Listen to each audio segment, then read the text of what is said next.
Iraqi invasion of Kuwait, the tiny يا عرب، country. الكويت تناديكم، تستغيث بكم، الكويت تحترق.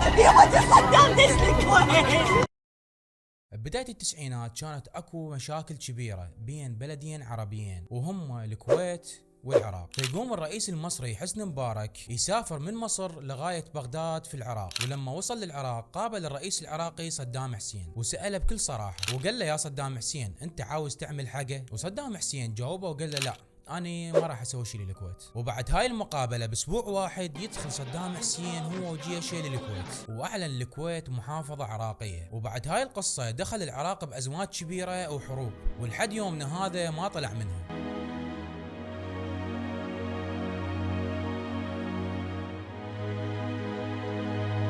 فإذا حابين تسمعون هاي القصة من بدايتها لنهايتها بتفاصيلها، سوي لايك وسبسكرايب وجيب لك شي تاكله أو الشربة، ونقول بسم الله ويلا نبلش.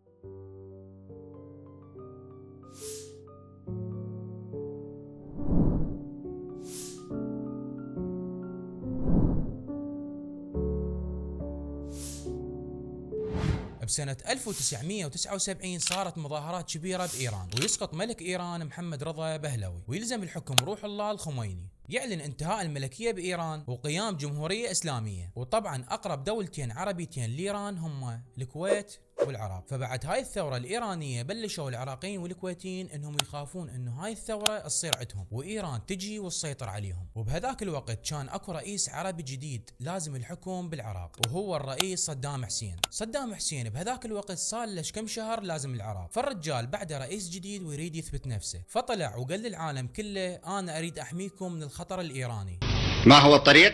القتال، القتال حتى النصر. وفعلا دخل مشاكل كبيرة ويا إيران، وهاي المشاكل أدت أنه تصير حرب مدتها 8 سنوات بين العراق وإيران. حرب فظيعة وشنيعة، حرب أطول من الحرب العالمية الثانية، حرب راح بيها أكثر من 1,000,000 بني آدم، وخسرت بيها العراق وإيران مليارات الدولارات، بل مئات مليارات الدولارات. طبعا خلصت الحرب بعد 8 سنوات، وتحديدا بعام 1988. ومثل ما قلت لك العراق دفع مليارات بالحرب، وهاي المليارات منو تتوقع يدفعها للعراق؟ منو اللي كان يساعد العراق بالحرب؟ للأمانة اللي يساعد العراق بهاي الحرب بلدان عربية هواي، لكن أبرز دولتين عربيتين هم السعودية والكويت. فلما خلصت هاي الحرب صار لازم الدول تطالب بفلوسها. السعودية راحت لصدام حسين وطلبت من عنده فلوسهم. صدام حسين ايش قالهم؟ قالهم: ما عندي فلوس، ما عندي ادفع لكم. فالسعودية قررت انهم يصبرون على صدام حسين وما يطلبون بفلوسهم بإلحاح، بينما الكويت هم راحوا صدام حسين وطالبوا بفلوسهم. قالوا له: شوف، احنا 8 سنوات حرب واحنا ندعمكم ونساعدكم، وهسه خلصت الحرب وهات الفلوس اللي عليكم. هاتوا الفلوس اللي عليكم، هاتوا الفلوس اللي عليكم.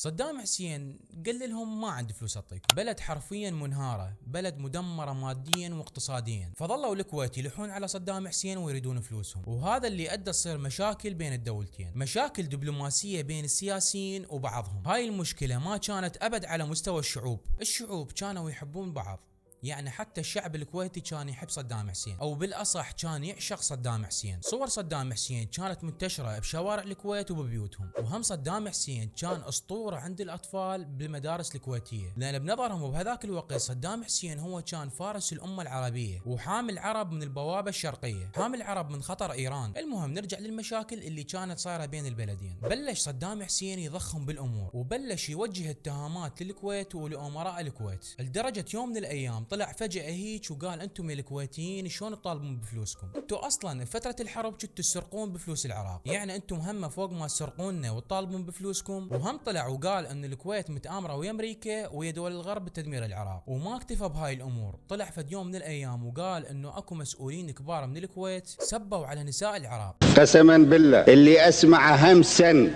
يحكي ويا مواطن عراقي او بعثي الا اطر بيدي 4 وصل. طبعا الكويت ما سكتت، وطلع امير الكويت وقال انه صدام حسين كذاب واحنا اصلا ما سرقنا نفط العراق، وكل الحكي اللي يحكي كلها اتهامات باطله، وبس يريد يخلق فتنه بين الشعبين. المهم استمرت هاي الفتنه سنين طويله، ومثل ما قلنا بالبدايه انه كانت هاي الازمه ازمه دبلوماسيه، يعني بين الرؤساء وبعضهم وبين وزراء وبعضهم، لحد ما وصلنا وصلنا بعام 1990. بهذيك السنة حاول بعض رؤساء الدول العربية انه يجمع صدام حسين ويا امير الكويت ويصالحهم وتنتهي الامور بوقتها. واقرب الزعماء صدام حسين بذيك الفترة كان ملك الاردن الملك حسين بن طلال، فبحكم ان علاقتهم قوية راح ملك السعودية الملك فهد وطلب من ملك الاردن الملك حسين انه يتدخل، بالمعنى العامي يعني يمون على صدام حسين ويهدي الوضع وينهي الامور. وبالفعل اتصل الملك حسين بالرئيس صدام وحاول وياه انه الخلاف اللي بين الكويت والعراق ينتهي. صدام حسين قال له لا تخاف، قال له انا دا اسوي هاي البلبله والمشاكل بس حتى الكويت تخضع لمطالبي وتسامحني بالديون اللي على العراق. لكن ملك السعوديه الملك فهد كان ما مرتاح وكان انه حاس القصه اكبر من هيك، فراح وعزم صدام حسين للسعوديه واخذ منه وعود انه الموضوع راح ينتهي عن قريب وان الموضوع ما راح يصعد ويوصل للتدخل العسكري والحروب وهالمواضيع. بس المفاجاه انه صدام حسين من بعد هذا اللقاء يحشد قواته على حدود الكويت وردت الامور اسوأ وزاد التوتر بالمنطقه. فبيوم 25 يونيو سنه 1990 يقوم الرئيس المصري حسني مبارك يسافر من مصر لغايه بغداد بالعراق حتى يقابل صدام حسين. وفعلا قابل صدام حسين وسأله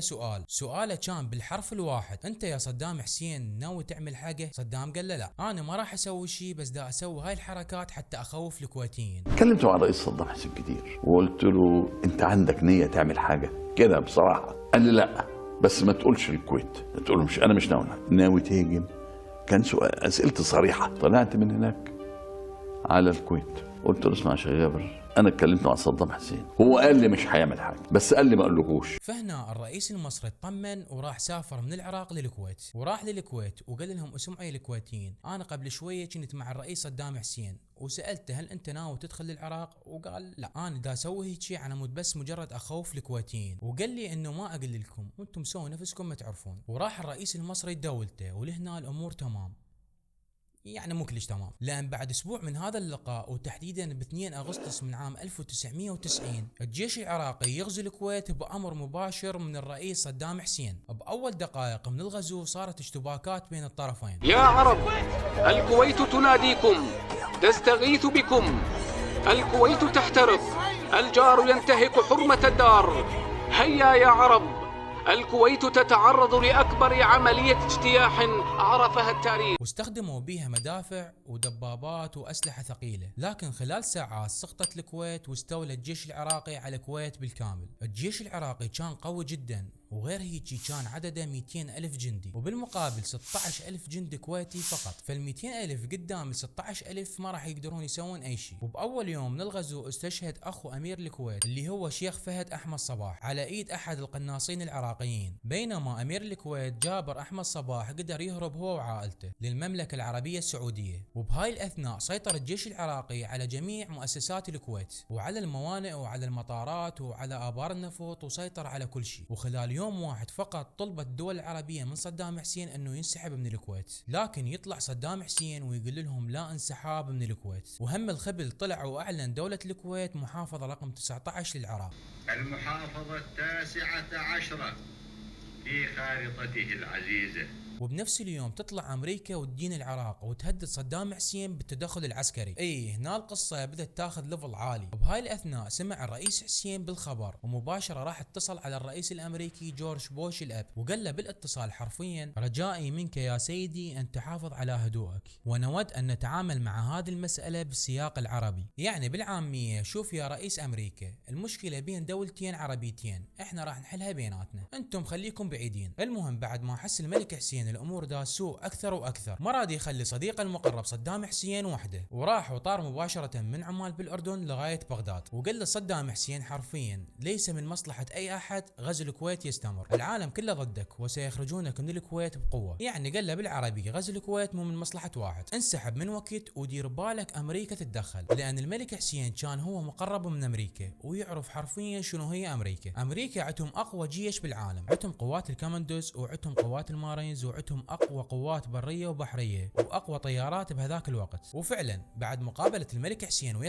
صدام حسين قال له خلص، وقرر انه ينسحب من الكويت، بس بشرط واحد: انه الدول العربيه ما تدين العراق ولا تهدده، او بمعنى اخر ان صدام حسين كان جاهز للانسحاب من الكويت بس بدون تهديد، ويريد ينسحب من الكويت بطيبه خاطر وبدون ما حد يجبره وبطريقه تحفظ كرامته. المهم بعد هذا كله الامور كانت ماشيه تمام. الملك حسين رجع من العراق لعمان، ومن بعدها اعلنت الحكومه العراقيه عن بدء نيتهم للانسحاب من الكويت. بيوم 5 اغسطس سنه 1990 يعني بعد 3 ايام من الاحتلال، الحمد لله رب العالمين صدام حسين غلط وعرف غلطته، وهسه يريد ينسحب والامور ماشيه بشكل حلو. لكن فجاه يتصل الرئيس الامريكي جورج بوش الاب على المصري حسني مبارك. الاتصال كان بعنوان مناقشه امور المنطقه، لكن سبحان الله بعد هذا الاتصال تقوم الحكومه المصريه وتطلع بيان تدين به غزو الكويت وتهدد صدام حسين بالانسحاب فورا. الامور كانت ماشيه تمام، بس هسه حاليا مو تمام. وبيوم 6 اغسطس يقوم مجلس الامن ويفرض حظر تجاري ومالي وعسكري على العراق. الامور انسدت من جميع الاتجاهات. يقوم صدام حسين يهدى ويرتاح ويفكر وينسحب من الكويت؟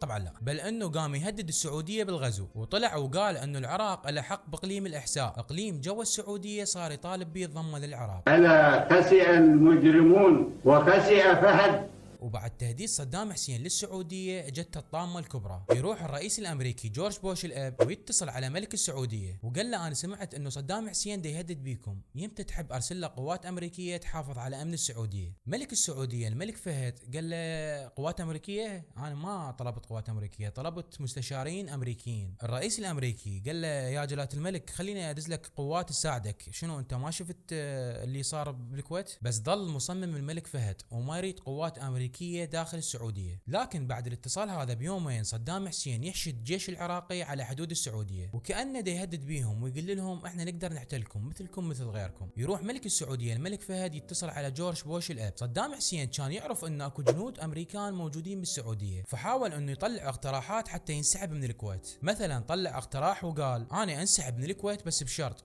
اسرائيل تنسحب من الضفه الغربيه. اوكي هو مطلبك تمام، بس ماكو اي ربط بين اسرائيل والكويت والضفه الغربيه، ماكو اي علاقه بالموضوع، فالمطلب هذا الرفض. طلع صدام حسين باقتراح ثاني، سوريا تنسحب من لبنان وانا انسحب من الكويت. على فكره بهذاك الوقت بالتسعينات كانت سوريا مسيطره على لبنان، بس هم الكويت ما لها علاقه بدخل بسوريا ولا لبنان وماكو اي علاقه بالموضوع. هنا بلشت الشعوب العربيه تكره صدام حسين بعد ما كانت تحبه، وراح صدام حسين وضاف جمله الله اكبر على العلم العراقي، محاوله منه انه يرجع دعم وتأييد الشعوب الاسلاميه له. المهم الامور ظلت تتصاعد وصدام حسين ما يريد ينسحب من الكويت، فيقوم مجلس الامن الدولي ويعطي مهله للانسحاب لغايه يوم 15 يناير سنه 1991. وفعلا يجي هذا اليوم والعراق بعد ما منسحب. القوات العراقيه لساتها بالكويت، ويطلع الرئيس الامريكي جورج بوش الاب ويقول انا استخدمت جميع الطرق الممكنه السلميه لانهاء غزو الكويت، لكن صدام حسين ما يرضى يطلع. فهسه صار وقت الجد، وفعلا اجى وقت الجد. وبيوم 16 يناير سنة 1991 وقبل منتصف الليل ب10 دقائق تبدأ عملية تحرير الكويت أو بما عرفت بعاصفة الصحراء. هاي العاصفة كانت بقيادة التحالف، وهذا التحالف كان به أكثر من 30 دولة، وعلى رأسهم أمريكا وبريطانيا وفرنسا والسعودية. قوات التحالف هاي كان بها أكثر من 700 ألف جندي، بهم 500 جندي من أمريكا و200 ألف البقية من بقية الدول. أطلقت قوات التحالف الدولي قصف متواصل ومدمر، وللأسف القصف هذا ما كان به مستهدف بس القوات العراقية الموجودة بالكويت، لا القصف هذا استهدف به جميع مناطق العراق وركز على المناطق الكبيرة وتحديدا محافظة بغداد.